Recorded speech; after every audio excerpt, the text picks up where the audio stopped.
దేవునికి స్తోత్రం, దీని మహిమలు గాక. ప్రభువునందు ప్రియమైన వారలారా, దీని యొక్క వాక్యం ధ్యానించుకుంటున్నాము. దేవునికి స్తోత్రం. అపోస్తలుడైన పౌలు తన పత్రికల్లో పలు సంఘాలకు రాస్తూ దేవుని యొక్క సంకల్పాన్ని, దేవుని యొక్క ప్రణాళికను, ఆయన చిత్తానికి వచ్చిన మర్మాన్ని సంఘాలకు వ్రాతలో తెలిపేవాడు. అనగా ఆయన నోటి ద్వారా కూడా బోధించినప్పుడు సంఘాలకు ఈ విధంగా బోధించాడు అన్నమాట. సంఘాలకు ఏ విధంగా బోధించేవాడో సంఘాలకు ఆ విధంగా కూడా రాసి ఇచ్చాడు. దేవునికి స్తోత్రం. ఈ రాయబడ్డ వాక్యాన్ని బట్టి ఆనాటి సంఘాలకు అపోస్తలుడైన పౌలు ఏం బోధించాడో మనం తెలుసుకోవచ్చు. పౌలు కాలంలో మనం ఉన్నట్లయితే పౌలు కాలం నాటి సంఘాలు పౌలుతో బోధించబడ్డ వల్ల పౌలు క్రీస్తు పౌలు నడుచుకున్నాడు. పౌలు ఆధ్వర్యంలో సంఘాలు కూడా పౌలు పోలి నడుచుకున్నట్టుగా బైబిల్ చెప్తా ఉంది. ఆ కాలం ముందు పౌలు కాలంలో మేము ఉన్నట్లయితే మేము కూడా క్రీస్తు పోలి నడిచే వారంగా ఉండటానికి మా కృప ఉండేది. కారణం పౌలు పరిచర్య అని అనుకోవడానికి అవకాశం ఉంది. కానీ దేవునికి స్తోత్రం, భవిష్యత్ జ్ఞానం గల దేవుడు తన పరిశుద్ధ ద్వారా ఏం చేశాడు తెలుసా? పౌలు ద్వారా ఆనాటి సంఘాలకు పౌలు ద్వారా దేవుడు బోధించిన బోధంతా పత్రికలు మనకు రాసి ఇచ్చాడు. పిల్లారా, దేవుని ఆలోచన మనకు తెలియజేయబడుతూ ఉంది అపోస్తలుడైన పౌలు ద్వారా. రాయబడ్డ వాక్యం చూస్తే ఒకప్పుడు మన గురించి చెప్తున్నాడు పౌలు. ఒకప్పుడు మనం దేవునికి దూరస్తులను, మన దుష్క్రియల చేత దేవుని ఎరగని వారంగా ఉండి దేవునికి విరోధమైన భావజాలాన్ని కలిగి ఉండి మనం ఏం చేస్తున్నాం? అనుభవంలో దేవుని ఎరగని వారంగా మనం ఉన్నాం. ఒకవేళ క్రైస్తవ కుటుంబాలు పుట్టి పెరిగే వ్యక్తులుగానే ఉండొచ్చు. క్రైస్తవ కుటుంబాలు పుట్టి పెరిగిన వారందరూ కూడా క్రీస్తులో విశ్వాసం ఉంచి ఆత్మరక్షణ పొందుతున్నారా? వారు కదిలిస్తే క్రిస్మస్ గురించి చెప్తారు, వారు కదిలిస్తే ఈస్టర్ గురించి చెప్తారు, వారు కదిలిస్తే గుడ్ ఫ్రైడే గురించి చెప్తారు, వారు కదిలిస్తే ప్రభు బల గురించి చెప్తారు, వారు కదిలిస్తే ఇంకేవేమో చెప్తారు. దేవునికి స్తోత్రం. అవసరమైతే అనేక పండగల గురించి చెప్తారు. మంచిది. నీ కొరకు చనిపోయి తిరిగి లేచి యేసుప్రభువులో విశ్వాసం ఉంచి ఆత్మరక్షణ పొందావా అంటే దానికి జవాబు దొరకదు. చాలామంది క్రైస్తవులలో ఈ జవాబు దొరకదు. పూర్వం ఒక దైవజనుడు ఉండేవాడు మన దేశంలో, మన రాష్ట్రంలో. ఆయన కలుసుకుని ఎవరైనా సరే ప్రైజ్ లార్డ్ అని చెప్పి షేక్ హ్యాండ్ ఇచ్చినా, లేకపోతే గుడ్ మార్నింగ్, గుడ్ ఆఫ్టర్నూన్ అని చెప్పి షేక్ హ్యాండ్ ఇస్తే ముందుగా అడిగేది ఏంటంటే నువ్వు రక్షించబడ్డావా అని అడుగుతాడు. లేకపోతే నువ్వు ఆత్మలో తిరిగి జన్మించావా అని అడుగుతాడు. ఆయన సరైన జవాబు ఇవ్వలేకపోయినా, రక్షణ పొందాలని చెప్పలేకపోయినా ఆ వ్యక్తికి షేక్ హ్యాండ్ ఇచ్చేవాడు కాడట. దేవునికి స్తోత్రం, దేవుని మహిమకలుగాక. సరే, అది మంచిదా చెడ్డదో తర్వాత విషయం. కానీ ఈ వ్యక్తి అయితే ఆలోచనలో పడతాడు. ఏమని పడతాడు? నువ్వు రక్షించబడ్డావా అన్న మాట అడిగాడు. నేను రక్షించబడ్డానా లేదా? మెథడిస్ట్ సంఘాలను స్థాపించిన దాని ఫౌండర్ అయిన జాన్ వెస్లీ గారు కూడా ఇంగ్లాండ్ దేశం నుంచి అమెరికాకు ప్రయాణమై వెళ్తున్నప్పుడు సముద్ర ప్రయాణంలో సముద్రంలో తుఫాను పుట్టింది. ప్రమాదంలో ఉంది ఓడ. ఆ సమయంలో జరిగింది తెలుసా? ఒక ముసలావిడ చక్కగా పాటలు పాడుకుంటా ఉంది. జాన్ వెస్లీ అక్కడ దగ్గరకు పోయాడు. జాన్ వెస్లీ భయపడుతున్నాడు. ఓడ ప్రమాదంలో ఉంది, చచ్చిపోతావు అని అందరూ భయపడ్డగా జాన్ వెస్లీ కూడా భయపడుతున్నాడు. అప్పటికి దాదాపు 10 ఏళ్ళ సేవ చేశాడు జాన్ వెస్లీ గారు. అక్కడికి వెళ్ళేసి ఆ వృద్ధురాలు చక్కగా దేవుని పాటలు పాడుకుంటూ స్తుతిస్తూ ఉంటే జాన్ వెస్లీ గారు అడిగారు, అమ్మా ఓడ ప్రమాదంలో ఉంది, సముద్రంలో తుఫాను ఉంది, దానికి అందరూ భయపడుతున్నారు, మన భయం వచ్చేది పీడింపడి భయపడుతున్నారు, నీవైతే సంతోషంగా దేవునికి కీర్తనలు పాడుకుంటున్నావు, పాటలు పాడుకుంటున్నావు, సంతోషంగా ఉన్నా, చనిపోతావన్న భయం నీకు లేదా అంటే నాకు లేదు అన్నది ఆమె. ఎందుకు అంటే నేను యేసుక్రీస్తు ప్రభువును రక్షకుడిగా అంగీకరించి రక్షించబడ్డ వ్యక్తిని, నా ఆత్మలో తిరిగి జన్మించాను, రక్షించబడ్డాను కనుక నేను చనిపోయిన మరుక్షణమే ప్రభుతో ఉంటాను, వెళ్ళిపోతాను, ప్రభు సన్నిధిలో ఉంటాను. భూమి మీద ఉన్న దేవుని సముఖంలో జీవించే నేను మహిమలో ప్రభు సముఖంలో ఉండటానికి వెళ్ళిపోతాను. చూడండి, దేవునికి స్తోత్రం, దీవెనకలుగాక. ఆమె పాడుతూ స్తుతిస్తూ కీర్తిస్తూ సేవిస్తుంది. ఆమె దేవుని సన్నిధిని కాంక్షిస్తుంది. ఎందుకు తెలుసా? దేవుడు మనల్ని ఏర్పరచుకుంది ఎందుకు తెలుసా? ఆయన సన్నిధిని పరిశుద్ధులుగా, నిర్దోషులుగా, నిరపరాధులుగా తన ఎదుట నిలవబెట్టుకోవటానికే మాంసాయుక్తమైన దేహమందు మరణాన్ని రుచి చూచి ఆయనలో విశ్వాసం ఉంచిన వారిని ఆయనతో సమాధానపరుచుకున్నాడు. ఆయనలో విశ్వాసం ఉంచి ఆయన రక్తంలో కడగబడిన పరిశుద్ధాత్మల పాలివారైన వ్యక్తులు ఆయన యందు దేవునీతిగా చేయబడి ఆయనతో సమాధానపరచబడ్డ వారి సమాధాన స్థితి కలిగి ఉంటవే కాకుండా ఆయన సన్నిధిలో మనం ఉంటాం పరిశుద్ధులుగా. ఎక్కడ? భూమి మీద. ఇప్పుడు ఆయన సన్నిధిలో నువ్వు ఉన్నావు పరిశుద్ధునిగా, ఆయన సన్నిధిలో నువ్వు ఉన్నావు నిర్దోషిగా, ఆయన సన్నిధిలో నువ్వు ఉన్నావు నిందారహితమైన వ్యక్తిగా. ఆయన సముఖములో, ఆయన సన్నిధిలో పరిశుద్ధునిగా, నిర్దోషిగా, నిందారహితగా నిలబెట్టుకోవటానికి మాంసాయుక్తమైన దేహమందు ప్రాణమిచ్చే మృతులోంచి తిరిగి లేచాడని పౌలు రాస్తున్నాడు. పిల్లారా, ఒకప్పుడు దేవునికి దూరస్తులమును, అవిధేయులమును, నామమాత్రం క్రైస్తవ జీవించే జీవితాన్ని కలిగిన వారమును. నేను కూడా క్రైస్తవ కుటుంబాలు పుట్టా. దేనికి స్తోత్రం, దేవుని కలుగాక. పండగ క్రైస్తవుడుగా ఉన్నా. చిన్నతనమున చర్చెస్లో మరి పండుగలు ఉంటాయి కదా, ఆ పండగ కాలం అప్పుడు సంఘ పెద్దలు ఏం చేసేవారంటే నాటికలు వేయించేవారు, క్రైస్తవ నాటికలు. ఆ నాటికల్లో కూడా నేను పాల్గొనేవాడిని. సండే స్కూల్ అంటే నాకు తెలుసు, యూత్ అంటే నాకు తెలుసు, యూత్ సెక్రటరీ కూడా నేను చేశాను. దేవునికి స్తోత్రం. ఇటువంటి విషయాలు సంఘ వాతావరణంలో కూడా నేను ఉన్నా. ఒకవైపు లోకంలో ఉన్నా, ఒకవైపు దీనికి సంబంధించిన వాతావరణంలో కూడా ఉన్నా. కారణాలు తిరిగి జన్మించిన అనుభవం లేదు. ఆ వృద్ధురాలను అడగ్గా నేను తిరిగి జన్మించాను, నాకు మరణ భయం లేదు అన్నది ఆమె. జాన్ వెస్లీ గారు ఆశ్చర్యపోయారు. దేవునికి స్తోత్రం. కాస్త ఓడలు నడుచుకుంటూ ముందుకు వెళ్ళినప్పుడు ఒక అదృశ్యమైన వృద్ధుడైన వ్యక్తి అడిగాడు, జాన్ వెస్లీ నువ్వు తిరిగి జన్మించావా అన్నాడు. అని చెప్పి ఈ వ్యక్తి, జాన్ వెస్లీ గారు ఆ వ్యక్తికి జవాబు చెప్పటానికి ఏమీ లేదు. ఏం చెప్పాలో తెలియక ఆలోచిస్తున్నప్పుడే ఆ వ్యక్తి అదృశ్యం అయిపోయాడు. ఈయనకి ఇంకా భయం పట్టుకుంది. ఆ ఓడలోని యొక్క ప్రక్క ఒక ఖాళీ ప్రదేశానికి పోయి మోకరించి, ప్రభువా ఈ తిరిగి జన్మించడానికి ఇటు నాకు తెలియదు ప్రభువా.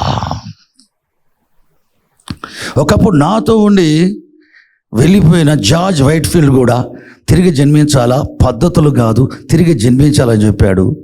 అప్పుడు దానికి నేను ఒప్పుకోలేదు. కానీ ఇప్పుడు చూస్తే అవిశ్వాసన మనుషులు మరణానికి భయపడ్డట్టుగా నేను కూడా భయపడుతున్నాను. మరణ భయం లేని ఈ స్త్రీని చూస్తే నేను తిరిగి జన్మించాలని చెప్తుంది. ఇది ఏమని ఆలోచిస్తుండగా వృద్ధులైన మనుషులు తిరిగి జన్మించావని చెప్తున్నారు. ఈ తిరిగి జన్మించడం ఏంటో నాకు అర్థం కావట్లేదు అని మోకరించి ప్రార్థన చేస్తూ ఉంటే ఆయన పాప స్థితి ఆయనకు అర్థం కాక, ప్రభువా నేను పాపిని, నా పాపాలు క్షమించాడట. ఈ ఒక్క మాటతో ఏమైపోయింది తెలుసా? యేసు క్రీస్తు ప్రభు నామములో అతడు పాపక్షేమను పొందటమే కాకుండా యేసు రక్తం ఆయన పాపాలు కడిగివేయగా పరిశుద్ధాత్ముడు ఆయనలో ప్రవేశించగా నూతన స్వభావం కలిగింది. ఆయన ఆత్మ తిరిగి జన్మించి రక్షించబడ్డ వ్యక్తిగా చేయబడ్డాడు. కొన్ని సంవత్సరాలు ఆత్మరక్షణ పొందకుండా సేవ చేసిన వ్యక్తి మెథడిస్ట్ సంఘాల ఫౌండర్ జాన్ వెస్లీ గారు. దేవునికి స్తోత్రం. ఈ రకంగా మెయిన్లైన్ చర్చెస్లలో చాలామంది ఉంటారు క్రైస్తవులు, రక్షణ నొందని క్రైస్తవులు. అయితే గమనించండి, దేవుని సేవకుల వారు పౌలు సంఘాలకు దేవుని యొక్క ఆలోచన, దేవుని యొక్క సంకల్పాన్ని, ప్రణాళికలు తెలిపినట్టుగా దైవ సేవకులు సంఘాలకు తెలిపినట్లయితే జాన్ వెస్లీ గారు ప్రభు చేత పట్టబడ్డట్టుగా, అబ్రహాం రాజు ప్రభు చేత పట్టబడ్డట్టుగా అందరూ పట్టబడే అవకాశాలు ఉంటాయి. దేనికి స్తోత్రం, దేని మహిమకులుగాక. దేవుడు తన పోలిక స్వరూపంతో నరుడు స్త్రీగా పురుషుగా సృజించాడు. ఆయన సన్నిధిలో పరిశుద్ధులుగా, నిర్దోషులుగా, నిందారహితంగా ఉండటానికి. దేనికి స్తోత్రం. ఆదాము వలన వ్యక్తులను, ఒక భార్య భర్తలను దేవుడు సృష్టించాడు. వారిని ఆశీర్వదించాడు. మీరు ఫలించి అభివృద్ధి పొంది సంతానం కని భూమి నింపమని. దేనికి స్తోత్రం. అతనికి పిల్లలు కలగాలని భార్య భర్తలను ఆశీర్వదించాడు. అనగా ఒక స్త్రీ భర్త పిల్లలు కలిగి ఉంటాం, ఒక పురుషుడు భార్య పిల్లలు కలిగి ఉంటాం. దీని యొక్క చిత్తం. దేవుడు వ్యక్తిగా ఆదాము సృష్టించడమే కాకుండా, దంపతులుగా సృష్టించడమే కాకుండా, ఒక కుటుంబముగా సృష్టించబట్టు దేవుని చేత కలిగింది. ప్రియులారా, దేవునికి స్తోత్రం. ఎందుకు దేవుడు నరులను స్త్రీలుగా, పురుషులుగా, పిల్లలు కలిగిన తల్లిదండ్రులుగా ఒక కుటుంబంగా సృష్టించాడు? ఆయన సన్నిధిని పరిశుద్ధులు, నిర్దోషులమై ఉండి ఆయన ముఖదృష్టం చేస్తూ సేవించడానికి. ఎప్పుడు చనిపోయిన తర్వాత బ్రతుకుండగానే పరలోకములోనా, భూమి మీదనా? భూమి మీదనే. మొదట భూమి మీద ఏ కుటుంబములు దేవుని సన్నిధిలో ఉండి పరిశుద్ధంగా, అనింద్యంగా, నిర్దోషంగా జీవిస్తూ ఆయన సేవిస్తూ ఉంటారో, పరలోకములు కూడా ఆయన సింహాసనం ఎదుట ఉండి తెల్లని వస్త్రాలు ధరించుకున్న వారమై ఖర్జూరం అట్ల చేత పట్టుకుని సింహాసనాసుడైన దేవునికి, గొర్రె పిల్లకును మా రక్షక స్తోత్రం అని చెప్తారు. ఆయన సన్నిధిని పరిశుద్ధులుగా, నిర్దోషులుగా, నిర్ధారితలుగా ఉండి ఆయన ముఖదర్శనం చేస్తూ ఆయన సేవించే వారుగా ఉంటారు. పిల్లారా, ఇది దేవుని యొక్క ఆలోచన. కానీ ఆదాము అవ్వలు ఏం చేశారు? ఆరంభంలోనే దేవుని ఆజ్ఞను అతిక్రమించి దేవునికి దూరం అయిపోయారు. దేవునికి అయిపోయారు, దేవుని నుంచి వేరు చేయబడి దూరం అయిపోయారు.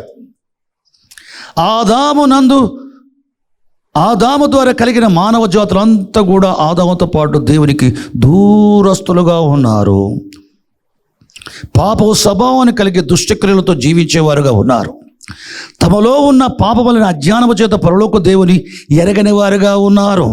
దేవుని ఎరగని వారుగా మనుష్య జాతులు ఉన్నాయి. ప్రియులారా, ఏ దేవుని చేత మనుషులు భార్య భర్తలుగా కుటుంబాలుగా సృష్టించబడి జరిగిందో వీరు తన సన్నిధిలో ఉన్నట్లుగా దేవుడు సృజించుకున్నాడు, కానీ తనకు దూరంగా ఉన్నట్టుగా సృజించుకోలేదు.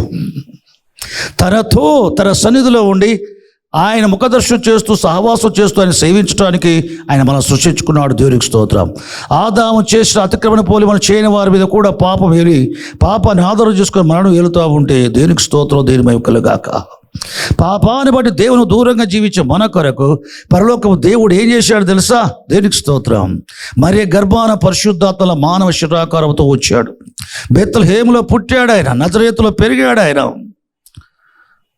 యెరూషలేము, యూదయ, సమరయ, గలిలయ ప్రాంతాల్లో రాజ్య సువార్త ప్రకటించి దయ్యాలు వెలగొట్టి రోగులు స్వస్థపరిచి అద్భుత సూచికల మహత్కాలతో ప్రజలకు మేలు చేస్తూ సంతరించి చివరికి పాపుల చేతకు అప్పగించుకున్నాడు. ఆయన సిలువేయబడ్డాడు యెరూషలేములో. ఆయన చనిపోయి పాతిపెట్టబడ్డాడు. మూడో దిన తిరిగి లేచాడు. అనేకులు చూచుండగా ఒలీవ కొండ మీద నుంచి పరలోకానికి ఎక్కిపోయాడు. ఆయన ఈ లోకాన్ని, సమాధిని, పాతాళాన్ని, అంధకరసన అధికారాన్ని జయించిన వాడై పరలోకమందు మహామహుని సింహాసనం ఆసీనుడై ఉన్నాడు. ఆయన జయించి తండ్రి సింహాసనం కూర్చున్నాడు. దేవుని కుమారుడు తండ్రి సింహాసనం కూర్చొని తండ్రి స్థానంలో ఇప్పుడు ఉన్నాడు. దేవునికి స్తోత్రం, దేవుని మహిమ కలుగాక. ఆయన త్వరలో ఆర్భాటముతో ప్రధానతో శబ్దముతో దేవుని బూరతో పరలోకంలో రెండవసారి ఈ లోకానికి రాబోతున్నాడు. దేవునికి స్తోత్రం, దేవుని మహిమ కలుగాక. చాలా ప్రాముఖ్యమైన విషయం గమనించండి. యేసుప్రభు రెండవసారి వచ్చుచున్నప్పుడు బైబిల్ వచ్చుచున్నాం యేసుప్రభు గురించిన ప్రత్యక్షత అపోస్తలుడైన యోహానుకి ప్రకటన గ్రంథాలు ఇచ్చాడు. ప్రకటన గ్రంథంలో పత్వాస దీపంలో యోహాను ఉండగా ఆత్మవశుడై ఉండగా ప్రభు దినమంటే మనలాంటి ఆదివారం దినమున పరలోకుడు యేసుక్రీస్తు ప్రభు వచ్చి కనబడ్డాడు. అంతకు మునుపు ఎన్నడూ చూడనట్టుగా చూచాడు యేసుప్రభుని. అగ్ని జ్వాల వంటి నేతల వడగా యేసుప్రభు చూచాడు. అపరంజిని పోలే పాదల వడగా చూచాడు. ముఖం సూర్యుని వలె ప్రకాశిస్తూ చూచాడు. తల వెంట్రుకలు హిమమును పోలి తెల్లవిగా ఉండటం చూచాడు. ఆయన నోట గుండా వాడిన రెండచ్చ కనుక బయలుదేరటం చూచాడు. ఆయన స్వరం విస్తార జల ప్రవాహాల ధ్వని వలె ఉండటం విన్నాడు. దేవునికి స్తోత్రం. పాదాల పట్టుకు దిగుచున్న వస్త్రం సెలవులో దిగంబడగా చెప్పాడు యేసుక్రీస్తు ప్రభు. ఇప్పుడు పాదాల మనకు దిగుచున్న వస్త్రాలు ధరించుకున్న వాడే, రొమ్మునకు బంగారు దట్టి ధరించుకున్న వాడే, కుడి చేత 7 క్షేత్రాలను పట్టుకొని 7 దీప స్తంభాల మీద సంతరించబడగా యూహాను కనబడ్డాడు. పిల్లారా, ఆయన యూదా గోత్ర సింహం యొక్క దర్శనం. దేవునికి స్తోత్రం. ప్రకటన 5:5 ఆయన యూదా గోత్ర సింహం అని బైబిల్ చెప్తా ఉంది. దేవునికి స్తోత్రం. దేవుని కుడిచేత గ్రంథాన్ని తీసుకొని విప్పడం ప్రారంభించి 7 మొదటి గ్రంథాన్ని విప్పేసిన తర్వాత ఆయన కుడిపాదం ఎడపాదం సముద్రం మీద భూమి మీద నిలిపి సింహము గర్జించినట్లుగా గర్జించి ఆర్భటించాడు. దేవునికి స్తోత్రం. విప్పబడిన పుస్తకం పట్టుకొని ఆయన సింహం వలె గర్జించాడు. ఆయన సింహం. అపోస్తలుడైన యోహానుకి ఈ ప్రత్యక్షత ఎందుకయ్యా అంటే రెండవ రాకడకు వచ్చే ప్రత్యక్షత. యేసు పరలోకం నుంచి వచ్చినప్పుడు ఆయన వచ్చాడు ఏ విధంగా? యూదా గోత్ర సింహముగా, సింహం యొక్క స్వభావాన్ని కలిగిన వాడై, సింహం యొక్క స్వభావాన్ని సంతరించుకున్నవాడై ఈ లోకానికి వస్తాడు. పిల్లల మహిమతో తన తండ్రికి దేవదూతలు కలిగిన మహిమతో రాబోచున్నాడు గనక. దేవునికి స్తోత్రం. భూరాజులందరూ, సైన్యాధిపతులందరూ, ధనికులు, సామాన్యులు, దాసులు, స్వతంత్రులు, భక్తిహీనులందరూ కూడా రొమ్ము కొట్టుకుంటూ కొండలారా కప్పుడి, బండలారా కప్పుడి, సింహాసనాసుడైన వానికి గొర్రెపిల్ల ఉగ్రతకు మమ్మల్ని మరుగు చేయడని చెప్పి కొండలతో బండలతో చెప్పడం జరిగింది. లోకమంతా ఆయన వచ్చుచున్నది కరుణామయుడిగా కాదు, కృపామయుడిగా కాదు, కనికరించడానికి, కృప చూపడానికి, గొర్రెపిల్లలాగా ప్రాణం పెట్టడానికి రెండవసారి రావట్లేదు. యేసు ప్రభువు రెండవసారి వచ్చేది తీర్పు తీర్చి శక్తితో రాబోచున్నాడు. యెహోవా ఆత్మావేశం వల్ల ధైర్యముతోనూ బలముతోనూ తీర్పు తీర్చి శక్తితో నింపబడవాడే రాబోచున్నాడు. దేవునికి స్తోత్రం. కనికరమనే మాటకు అడ్రస్ లేదు. దేవునికి స్తోత్రం. బైబిల్ చెప్తా ఉంది, భూమి మీద జీవించే వ్యక్తి, ఇజ్రాయెల్లో పాపం పెరిగినప్పుడు, యూదాలో దోషం పెరిగినప్పుడు అందరూ పై పూతలు పూస్తున్నారు. సేవకులందరూ, యాజకులు అనేవారు, ప్రవక్తల వారు సోదరులు చెప్తున్నారు, కమ్మని కథలు చెప్తున్నారు. ఇజ్రాయేలు పాపానికి అలవాడబడి దేవుని విడిచిపెట్టి విగ్రహ సమాధి అపవిత్రత కలిగి జారత్వానికి అలవాడబడి దేవుని దూరంగా జీవిస్తూ ఉంటే పై బోధలు చేస్తున్నారు యాజకులు. పై సోద చెప్పే కథలు చెప్తున్నారు ప్రవక్తలు. అటువంటి సమయంలో మీకా ప్రవక్త ఉన్నాడు. మీకా ప్రవక్త ఏమంటున్నాడు చూడండి. మీకా గ్రంథం 3వ అధ్యాయం 9వ వచనం చూసినట్లయితే, నేనైతే యాజకుల్లా కాదు, నేనైతే ఆ ప్రవక్తల్లా కాదు, నేనైతే అని ఏం చెప్తున్నాడు? యూదా దోషమును కనపరచుటకై, ఇజ్రాయేల్ యొక్క పాపమును తెలియజేయటకై యెహోవా ఆత్మావేశం వలన, ఏ ఆవేశం? యెహోవా ఆత్మావేశం వలన ధైర్యముతోను బలముతోను తీర్పు తీర్చు శక్తితోను నింపబడి ఉన్నాను. హల్లెలూయా, దేవునికి స్తోత్రం. యేసుక్రీస్తు ప్రభు కూడా అంతే. లోకములో భ్రష్టతో మూర్తి భవించి ప్రపంచమంతా యేసు ప్రభువును కాక మెస్సి అనే పేరుతో వచ్చే క్రీస్తు విరోధులు సాతాన్ని గడ్సర్పాన్ని ఆరాధిస్తూ ఉంటే పరలోకుడు దేవుని కోపం బయలుపరచబట్టమే తీర్పులు, ప్రకటన గ్రంథ తీర్పులు. ఆ తర్వాత జరిగేది ఏంటి? ఆనాటి ఆ దినముల శ్రమ ముగిసిన వెంటనే సూర్యుడు చీకటిగా, చంద్రుడు రక్తవనుగా మార్చబడతారు, నక్షత్రాలు రాలుతాయి, శక్తులు కదిలించబడతాయి. అప్పుడు మనుష్య కుమారుడు రెండవ రాకడ సూచన కనబడడం. అప్పుడు ఆయన మేఘాడై వస్తాడు. ప్రాణం పెట్టడానికి కాదు వచ్చేది, ప్రాణాలు తీయడానికి రాబోతున్నాడు, వచ్చుచున్నాడు. మీకా చెప్పినట్టుగా యెహోవా ఆత్మావేశము చేత ధైర్యముతోనూ బలముతోనూ తీర్పు తీర్చు శక్తితోనూ, దీంట్లో కనికరము, జాలి, దయ, ప్రేమ లేదు. దేనికి స్తోత్రం, దేని కలుగాక. యేసు ప్రభువు రెండవ రాకడలో ఆ విధంగా ఆయన రాబోచున్నాడు. తీర్పు తీర్చడానికి చీల్చే స్వభావాన్ని కలిగిన సింహం యొక్క స్వభావం కలిగి ఆయన రాబోచున్నాడు. పిల్లలారా, దేనికి స్తోత్రం, దేని కలుగాక. కానీ ఆయనే దాదాపు 2000 సంవత్సరాల క్రితం ఈ లోకానికి మాంసయుక్తమైన దేహమందు ప్రత్యక్షమయ్యాడు. మాంసయుక్త దేహమందు శ్రమపడి తల నుంచి అరికల గాయపరచబడి రక్తమిచ్చి చనిపోయి పాత పెట్టబడి 3వ తిరిగి లేచాడు. ఎందుకు గాయపరచబడ్డాడు? ఎందుకు రక్తమిచ్చాడు? దేవునికి దూరంగా జీవిస్తున్న మనము దేవునికి సమీపంగా ఆయన సన్నిధిలో పరిశుద్ధులుగా, నిర్దోషులుగా, నిందారహితులుగా ఆయన సన్నిధిలో మనల్ని నిలబెట్టుకోవటానికి ఆయన మాంసాయుక్త దేహమందు ప్రాణమిచ్చి లేచాడు. ఆయన చనిపోయి లేచిన యేసు ప్రభువులో విశ్వాసం వచ్చిన వారిని తనతో సమాధానపరుచుకొని ఏం చేస్తున్నాడు? దూరస్తు పాపాన్ని బట్టి దూరస్తు మిమ్మల్ని నా రక్తము చేత పరిశుద్ధపరచుకొని, ఆత్మయందు పరిశుద్ధపరచుకొని ఏం చేస్తాను? పరిశుద్ధులుగా తీర్చి నిర్దోషులుగా, నిందారహితులు చేసి నా సన్నిధిలో నిలబెట్టుకుంటాను. ఇది గాడ్స్ ప్లాన్. ఆయన సన్నిధిని పరిశుద్ధులుగా, నిర్దోషులుగా, నిందారహితులుగా మనం నిలవబెట్టుకోవాలని మాంసాయుక్తమైన దేహమందు మనం సమాధానపరుచుకున్నాడు. దేవునికి స్తోత్రం, దేవుని కలుగాక. పరలోకం వెళ్ళినప్పుడే మాత్రమే కాదు, ఎవరు భూమి మీద జీవించేటప్పుడు వ్యక్తిగతంగా, కుటుంబాలుగా దేవుని సన్నిధిలో పరిశుద్ధులుగా, నిర్దోషులుగా, నిందారహితులుగా ఉండి ఆయన సేవిస్తూ ఉంటారు. అటువంటి జీవితాన్ని జీవిస్తారు. ఈ లోకాన్ని విడిచిపెట్టిన తర్వాత కూడా ప్రకటన గ్రంథం 7వ అధ్యాయం 13, 14, 15 వచనాలను చూసినట్లయితే, పరలోకానికి వచ్చి దేవుని సింహాసనం ఎదుట ఉన్న తెల్లని వస్త్రాలు ధరించుకున్న కోట్లాది ప్రజలను చూచి 24 పెద్దలు ఒక పెద్ద యోహాను అడుగుచున్నాడు. యోహాను, వీరెవరు? వీరు ఎక్కడి నుంచి వచ్చారు అని అడిగారు. అప్పుడు యోహాను అంటున్నాడు, అయ్యా, వీరెవరో, వీరు ఎక్కడి నుంచి వచ్చారో నాకు తెలియదు, అది నీకే తెలుసు అన్నాడు. వీరు మహాశ్రమల నుంచి వచ్చిన వారు. ఎక్కడి నుంచి వచ్చారు? మహాశ్రమల నుంచి వచ్చారు. గొర్రెపిల్ల రక్తంలో తన వస్త్రాలు ఉతుక్కొని తెలుపు చేసుకున్నారు. దేవుని ఆలయములో ఉండి, సింహాసనం యొక్క దేవుని ఆలయములో ఉండి వారు దివారాత్రములు రాత్రి పగలు ఆయన సేవించుచున్నారు. ఎక్కడ? పరలోకంలో, నిత్యత్వములో, రాబోయే లోకములో సింహాసన దేవుని ఎదుట ఆయన సన్నిధిలో నిలిచుండి తెల్లని వస్త్రాలు ధరించుకున్న వారు చెప్పబోయే మాట ఏంటట? రాత్రింబగలు ఆయన సన్నిధిలో ఉండి ఆయన సేవించుచున్నారు. పరలోకంలో ఇది. ప్రకటన గ్రంథం 22వ అధ్యాయం మొదటి 5 వచనాలు. నూతన యెరూషలేము పట్టణం, క్రొత్త భూమి, క్రొత్త ఆకాశకి దిగి వస్తుంది. క్రొత్త భూమి మీద పరలోకం వచ్చి నూతన యెరూషలేము పట్టణం దిగిరాగా ఆ పట్టణంలో దేవుని సింహాసనం ఉంటుందని ఆశయుడై ఉంటాడు. ఆ సింహాసనం నుండి రాజవీధి ఒకటి బయలుదేరుతుంది. ఆ రాజవీధి గుండా ఏం బయలుదేరుతుంది? జీవజలం నది. ఆ జీవజలం ఆవల ఈవల ఆవరించుడు జీవవృక్షం ఉంటుంది. ఆ జీవవృక్ష ఫలములు సంవత్సరానికి 12 కాతలు కాస్తుంది, 12 సార్లు ఫలం ఇస్తుంది. దేవునికి స్తోత్రం, దేవుని కలుగాక. ఇప్పుడు రోగులైన వారిని స్వస్థపరచడానికి దాని ఆకులు ఉపయోగపడుతున్నాయి.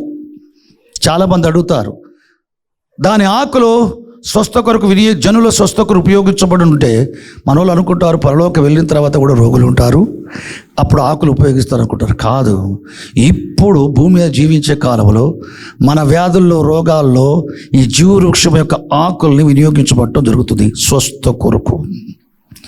స్వస్థపరచబడటానికి దేవునికి ఎన్నో విధానాలు ఉన్నాయి. యెరూషలేము దేవాలయ స్థలంలో బేతెస్తు కోనేరు ఉంది. ఆ కోనేరు దగ్గర 5 మంటపాలు ఉన్నాయి. ఈ కోనేరు దగ్గర ప్రతి విధమైన వ్యాధిగ్రస్తులు, రోగస్తులు అక్కడ పడి ఉంటారు. కుంటివారు, గ్రుడ్డివారు, పక్షవాయు రోగులు, రకరకాల వ్యాధిగ్రస్తులు అక్కడ పడి ఉంటారు. పరలోకం నుండి దూత దేవుని చేత పంపబడ్డప్పుడు ఆ దూత వచ్చేసి బేతెస్త కోనేరు నీళ్ళని కదిలించినప్పుడు ఆ కదిలింపబడే పిమ్మట ఎవడు ఏ వ్యాధిగ్రస్తుడు, ఎట్టి వ్యాధిగ్రస్తుడు సరే దిగినట్లయితే అట్టి వాడు స్వస్థపరచబడతాడో బైబిల్ చెప్తుంది. దేవునికి స్తోత్రం. ఇదొక విధానం స్వస్థపరచడానికి. అదేవిధంగా పరలోకములో జీవవృక్ష ఫలం ఉందే నూతన యెరూషలేము పట్టణంలో చూపెడుతున్నాడు. ప్రకటన గ్రంథం 22వ అధ్యాయంలో దేవుని సింహాసనం, రాజవీధి, జీవజల నది, దాని ఒడ్డున జీవవృక్షము, దాని ఆకులు రోగులు స్వస్థపరచడానికి వినియోగపడునని బైబిల్ చెప్తుంది. ఆ తర్వాత ఆయన సింహాసనం ఉండి నొసట ఆయన నామము రాయబడిన వారై ఆయన ముఖదర్శనము చేయుచు రాత్రి మగలు ఆయన దాసులు ఆయన సేవించుచున్నారు. ఆయన దాసులు నొసట ఆయన పేరు ఉంటుంది. ఆయన సమకూల సన్నిధిలో ఉండి రాత్రి మగలను ఆరాధిస్తూ ఉంటారు. అది మన నిత్యత్వం. ఆయన సన్నిధిని పరిశుద్ధులు, నిర్దోషులుగా, నిందారేతగా నిలబెట్టుకోవటానికి ఆయన ప్రణాళిక ఉంది. ప్రియులారా, అది ఎట్లా సాధ్యం? మాంసాయుక్తమైన దేహం అందు ఆయన మరణ రుచి మృతులోంచి లేవటం వల్ల సాధ్యం. దేనికి స్తోత్రం, దేని మైకుల్గాక. ప్రభువును పిలువలారా, మీరు చర్చికి వచ్చారు, మంచిది. భార్యలు వచ్చారా, భర్తలు రాకపోవచ్చు. భర్తలు వచ్చారా, భార్యలు రాకపోవచ్చు. తల్లిదండ్రులు వచ్చారా, పిల్లలు రాకపోవచ్చు. పిల్లలు వచ్చారా, తల్లిదండ్రులు రాకపోవచ్చు. లేకపోతే కుటుంబాలే రాకపోవచ్చు.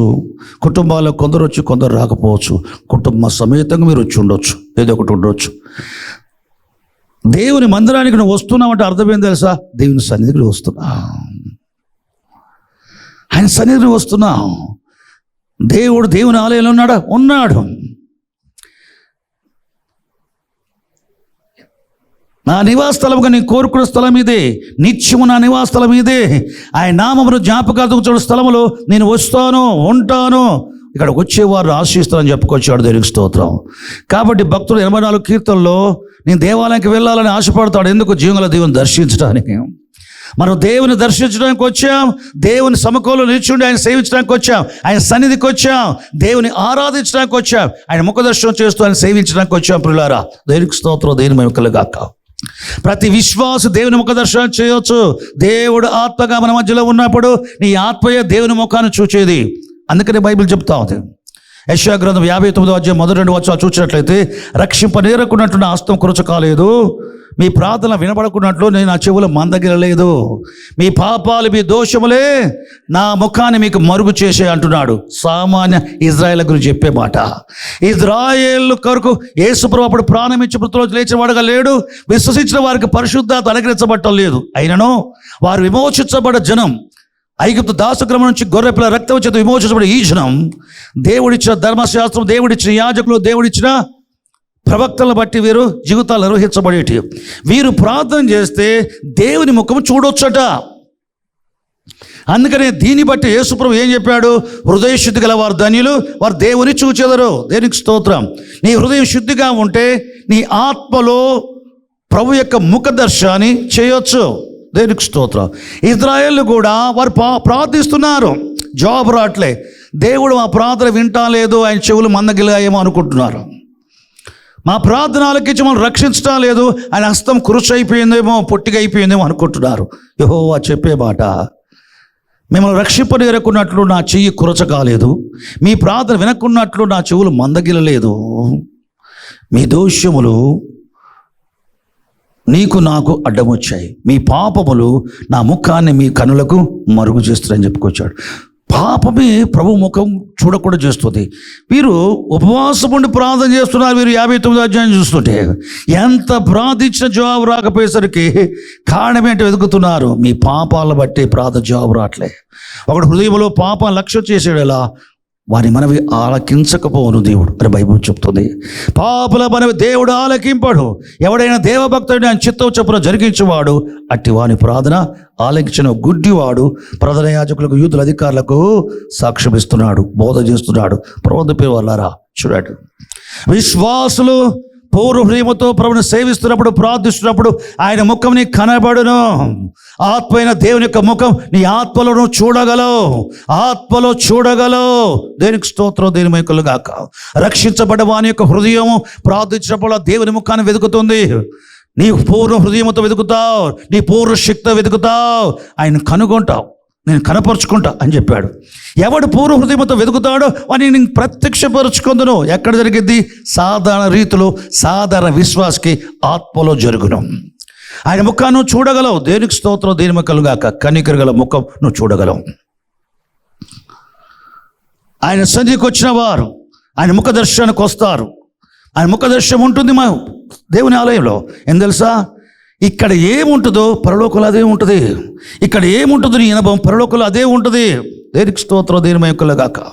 చూడండి, ఇక్కడ దేవుని సన్నిధిలో ఉండి పరిశుద్ధులుగా నిర్దోషులుగా ఆయన ముఖదర్శనం చేస్తూ ఆయన సేవించినట్లయితే అదే అనుభవం అక్కడ ఉంటుంది. పరలోకంలో దేవుని దాసులు ఆయన నామ నొసలు లెక్కించబడ్డవారై ఆయన ముఖదర్శనం చేయించు రాత్రి పగలు ఆయన సేవించున్నారు. ఇక్కడ ఉన్నది అక్కడ ఉంటుంది. అక్కడ ముఖదర్శనం కావాలంటే ఇక్కడ ఈ ముఖదర్శనం కావాలి. పౌలు దగ్గర కనబడకపోవచ్చు, మృతులోంచి లేచి యేసు ప్రభు మరియ కనబడకపోవచ్చు, సాధు సుందర్ సింగ్ గారికి డీజే దిన గారికి కనబడకపోవచ్చు, కానీ విశ్వాసకు తగినట్లుగా నీ పూర్వహృదయంతో ప్రార్థనలు దేవుని ఎదిగినప్పుడు నీకు కనబడతాడు.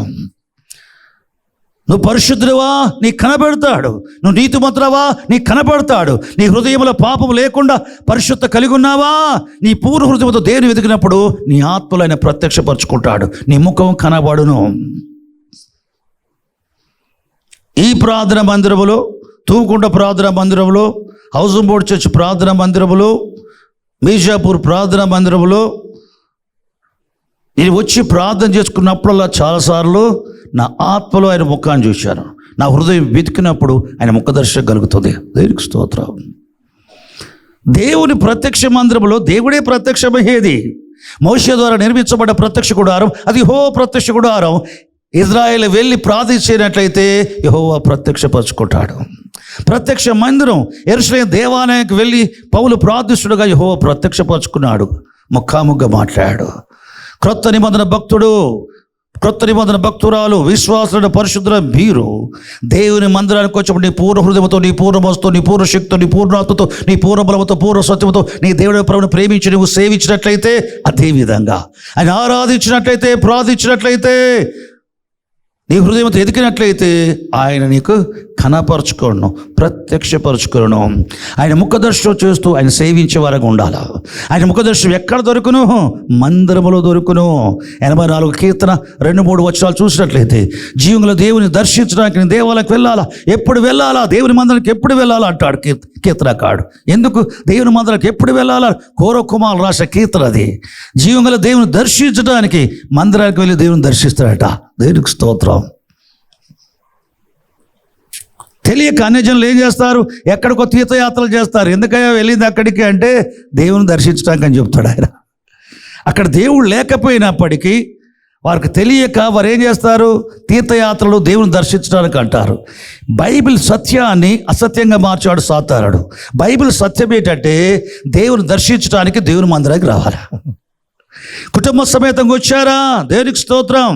దావీదు ఏమంటున్నాడు చూడండి. దేవునికి స్తోత్రం, దేవుని మహిమ గాక.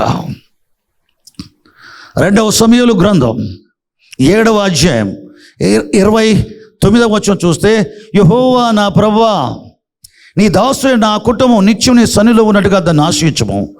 నా కుటుంబం నీ చేత ఆశీర్చబడి నిత్యము ఆశీర్వదించబడగాక. దావీదు దేవునికి ప్రార్థన చేస్తూ ఏమని చెప్తున్నాడు? యెహోవా నా ప్రభువా, నీ దాసుడనైన నా కుటుంబం, నా భార్య, నా పిల్లలు, నా పిల్లల పిల్లలు నీ సన్నిధిలో ఉండినట్లుగా నా కుటుంబాన్ని ఆశీర్వదించు. దావీదు ఒక్కడిగా ఉండటానికి మాత్రం కాక భర్తలు మాత్రం గుడికి వచ్చేవారు కాకుండా, భార్యలు మాత్రం చర్చకు వచ్చేవారు కాకుండా, పిల్లలు మాత్రం వచ్చేవారు కాకుండా, నా కుటుంబం నీ సన్నిధిలో ఉన్నట్టుగా ఆశీర్వదించు. కుటుంబాల సగం బయట సగం లోపల కాదు నాయనా, కుటుంబ సమేతంగా నీ సన్నిధిలో నిందారహితంగా, నిర్దోషంగా, పరిశుద్ధంగా నేను సేవించడానికి, ముఖదర్శనం చేస్తూ సేవించడానికి దయచేయి. అట్లు ఆశీర్వదించని ప్రార్థన చేస్తున్నాడు. దేవునికి స్తోత్రం. ఎందుకు తెలుసా? అది దేవుని ఆలోచన, దేవుని చిత్తం. ఆదాము అవ్వలని సృజించాడు తన సన్నిలో ఉన్నట్టుగా, ఆ కుటుంబాన్ని సృజించాడు తన సన్నిలో ఉన్నట్టుగా.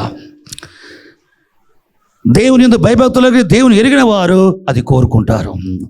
వారి హృదయాలు దేవుణ్ణి ఆశిస్తాయి, దేవుని కోరుకుంటాయి, దేవుని కొరకు, దేవుని సన్ని కొరకు తహతహలాడతాయి.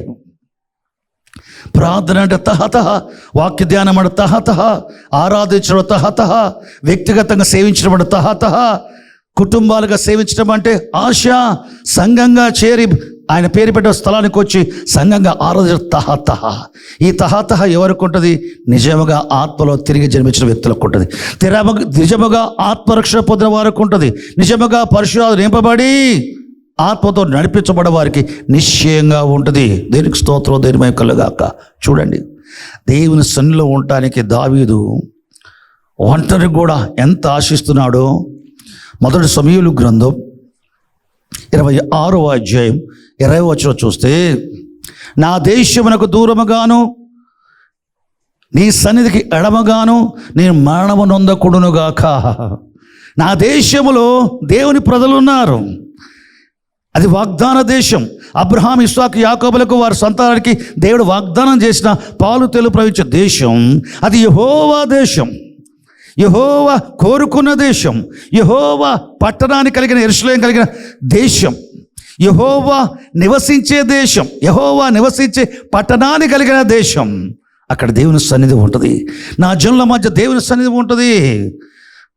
నా దేశమునకు దూరముగాను నీ సన్నిధికి ఎడమగాను నేను మరణము నొందకూడునుగాక. నా జీవితం అంతా నీ సన్నిధిలో జీవించాలి. నేను చస్తే నీ సన్నిధిలో చావాలి తప్ప, నీ సన్నిధిలో చావాలి తప్ప, నీ సన్నిధికి నీ ఎడమగా అంటే దూరంగా నేను మరణం నొందకూడునుగాక. ఆయన సన్నిధిలో ఉండటానికి ఇష్టపడుతున్నాడు కానీ ఆయన సన్నిధికి దూరంగా ఉండటానికి ఇష్టపడలేదు దావీదు. నిజముగా రక్షణ పొందిన వ్యక్తులు, నిజముగా రక్షణ పొందిన కుటుంబాలు ఏం చేస్తారు? దేవుని గూర్చి వాంఛ వారికి ఉంటుంది. భార్యకు భర్తను గూర్చి వాంఛ ఉన్నట్లుగా సంఘానికి దేవుని గూర్చిన వాంఛ ఉంటుంది. ప్రియులారా, దేవునికి స్తోత్రం. యేసు ప్రభు రెండవ రాకడ దినాల్లో మనం ఉంటున్నాం గనక మరి ఎక్కువగా కుటుంబ సమేతంగా సంఘంతో కలిసి సేవించడానికి అలవాటు పడాలా. చాలా ప్రాముఖ్యమైన విషయం. వ్యక్తిగతంగా ప్రభును సేవించవచ్చు, కుటుంబాలుగా ప్రభును సేవించవచ్చు, వారమంతటి కూడా 2 లేక 3 కలిసి సేవించవచ్చు. మంచి దేవునికి స్తోత్రం. సంఘమంతటా కలిసి వారానికి ఒక్కసారి అయినా దేవుని సేవించాలన్నది బైబిల్లో మనకు కనబడుతున్నది. ఆదిమ అపోస్తల సంఘం ఆ విధంగా చేసింది. ప్రభు దినం అనే ఒక ప్రత్యేక దినం ఉంది. ప్రభు దినం అనే యేసుప్రభు రెండవ రాకడ దినం కాదు, కానీ ప్రభు దినం అనే యేసుప్రభు మృతుల్లోంచి లేచిన ఆదివారం అని ఒక దినం ఉంది. సంఘంగా కూడుకొని చందాలు పడతారు.